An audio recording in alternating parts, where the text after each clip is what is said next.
आणि शेवटला पुन्हा जो काही मध्ये व्हायरल झाला होता त्यांचा एक व्हिडिओ की पुन्हा शंभूराजे पटकन तयार होत आहेत आणि येऊन लोकांसमोर जात आहेत, तो व्हिडिओ आपण सगळ्यांनी पाहिला असेल.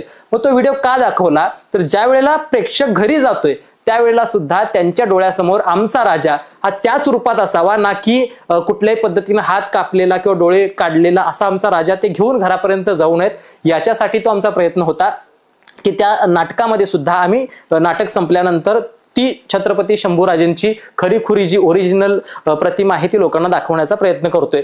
आमची सिरियल ज्यावेळेला लोक बघत होती त्यावेळेला अनेक लोक येऊन मला असं सांगायची की ज्या वेळेला शिवाजी महाराज गेले किंवा ज्या वेळेला शंभूराजेंवरती ज्या वेळेला काही काही चुकीच्या गोष्टी घडल्या त्या वेळेला ते घरात जेवले सुद्धा नाहीत, 2-2, 3-3 दिवस जेवले नाहीत. म्हणजे सांगायचं तात्पर्य काय आहे, लोक त्यात मिक्स होऊन गेलेली होती. मग अशा परिस्थितीमध्ये अतिशय भयानक क्षण काही दाखवले. एखाद्या चिमुरड्याचा व्हायरल झालेला व्हिडिओ सुद्धा त्यांनी दाखवला की शंभूराजेंच्या संदर्भात व्हिडिओ की अतिशय रडताना असेल शेवटाच्या वेळेला वगैरे वगैरे. तर असे सुद्धा व्हिडिओ त्यावेळेला सुद्धा व्हायरल झाले होते. म्हणजे सांगायचं काय आहे, मालिका लोकांच्या घरात मिक्स झालेली होती. शंभूराजे प्रत्येकाच्या आयुष्यात मिक्सअप झालेले होते. आणि मग उद्या काय होईल उद्या काय होईल हे पाहण्यासाठी लोक 15-15 मिनिटं आधी टीव्ही लावून बसायचे.